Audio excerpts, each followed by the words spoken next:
Hi, all. It's Jan of the Jan Files. I'm also now on Substack, so if please follow me in both places. Both are free. Someday I will have a subscription, but that's when I do more. Right now, I'm just wanting to get out into the world and have an impact. So I hope you'll help me do that.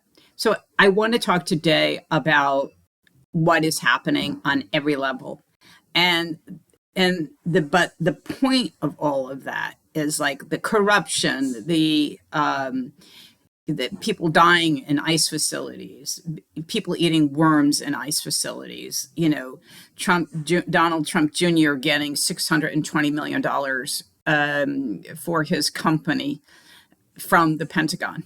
I mean, the list is, what is going on also in Israel with how they're treating not just the Palestinians, but how they just treated those people that came from the flotilla that was bringing food. They not only tortured them, they raped them, they beat them. I mean, it was whatever. There's so much, and it's like, oh shit, nobody's talking about this, but this, I got to talk about that. And there's just so goddamn much horror going on that I know it's overwhelming. And I know it's like, what do I focus on? So for me, when I start thinking about what I want to talk about to you, I start thinking, okay, what's out there? Is this something that I think I can add to? Is this something I think people need to know more about? Or I may even say, I know other people are covering this, but I'm going to do it because it's my way, but also because it's important enough to constantly talk about it. And so I think that when we, look at all of this, I keep, every time I do, I say, okay, which one, what am I going to talk about, whatever, etc. But I go, how do we make a difference with this? Even if it's this big, like, how do we make a difference? And so, everything from boycotts to, I believe boycotts work. Sometimes like with Target, they worked unbelievably well, and Disney with Kimmel. Other things, I don't know what's going to happen like with the Southern boycott in terms of the teams and stuff like that.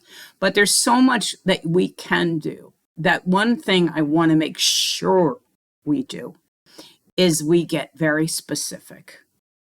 And I find myself, I have to sometimes I go, oh shit, I don't know the answer to the question I just asked. And I'd better if I'm going to talk to people, right? And I think I'm going to say the same to you. We really need to get as informed as we possibly can. Too often I'm seeing posts about Epstein and other things that aren't real. Stop it.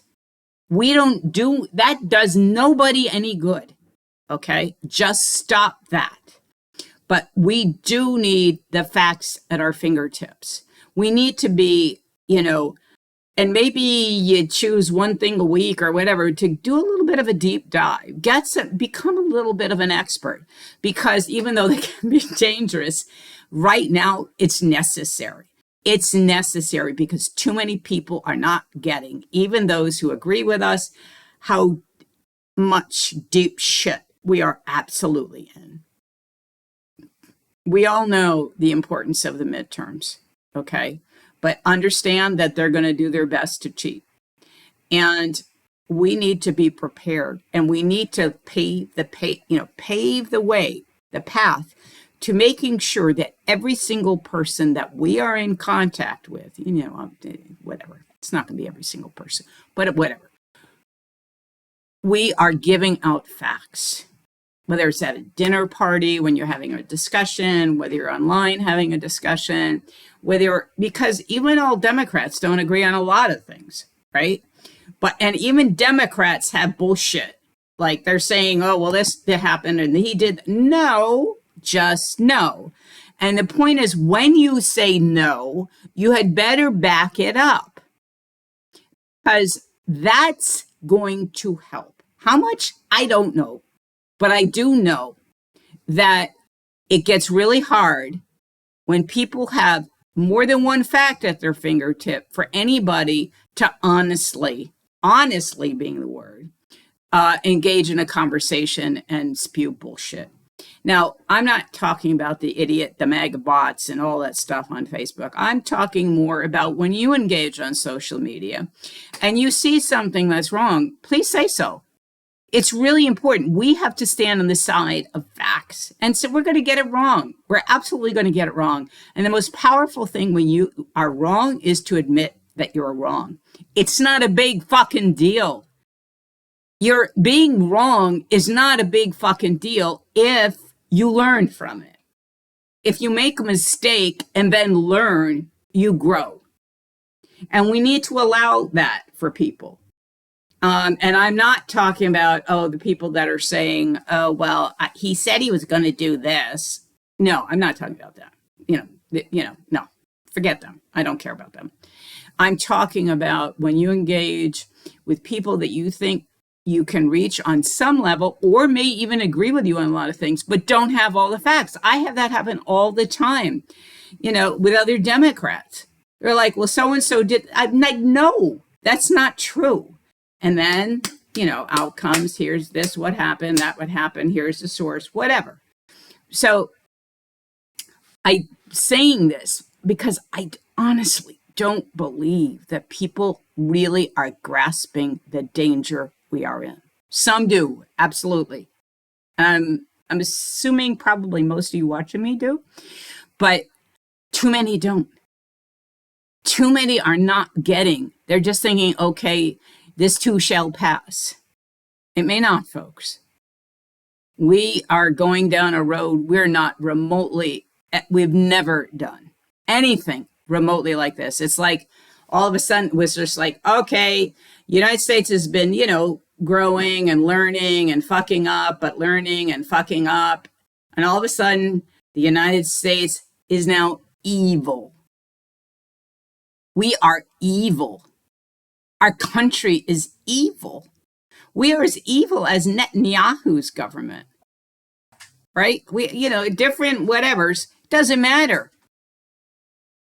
Netanyahu and Israeli government and Ben Good, whatever his name is, Gavir. I mean, that man is one of the worst human beings on the planet. But we have Stephen Miller,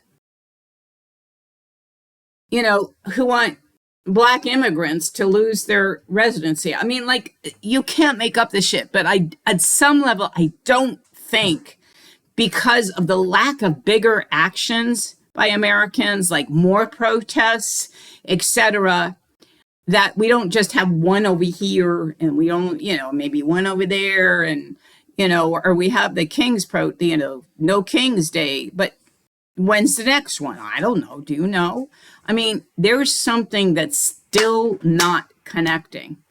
And I don't know what it'll take. I'm not sure. And if you have thoughts about it, let me know, because I want to know. And so that's why I'm saying it's really important to give more specifics, more details when you're talking with somebody and know them. Because people will respect that, especially, I'm talking about most other Democrats will respect that, unless you get into the whole Israeli thing and then it's now a shit show, okay? Because a lot of people tell me now I'm anti-Semitic. That's the last thing I am. I mean, they may view me that way because I have no regard for Netanyahu and his government, and I don't want to continue to fund what they're doing in Gaza or in Lebanon. And I don't think we should, as a nation, do that. I believe, Israelis have a right to live in peace, as do the Palestinians, right? So anyway, I'm just telling you that we have to, this is the one thing that we can do at every stage of the game. And the other thing, and I think is really important, and I'm just going to point this out, and then I'm going to close this one down. Boycott. Michael Dell of Dell Computers just got a $9.8 billion contract with the Pentagon. And guess what he gave to Trump to get that? Of course, he gave him money. I mean, like, you can't. Now, here's an example. I'm all of a sudden forgetting what the fuck he gave him money for. See, I have to have that better in my brain. But anyway, Michael Dell is a Trumper. He's a MAGA. Dell, I'm talking to you from my Dell computer. Fuck. So at some point, I'm going to get rid of this and get a new one. And I will never buy a Dell again. So right now, the other thing I'm telling you is boycott Dell. Put it in your Facebook. Put it everywhere. Send it out to whatever. Boycott Dell. And make sure you get what the fuck that Dell gave to Trump. I think, I don't know if it was for the ballroom or, oh, fuck, I don't know, painting the horse on the arch or whatever stupid nonsense he's doing now. But I think it's really key that we invest in making sure that people are scared. And I know that's a bad thing to say. We should all be afraid. We don't have to live in that, but we have to know it. And then we have to be able to fight it. And then within all of that, we still have to live. And we still have to experience joy in our families. So, my friends, follow me, subscribe, please subscribe. And one day at a time.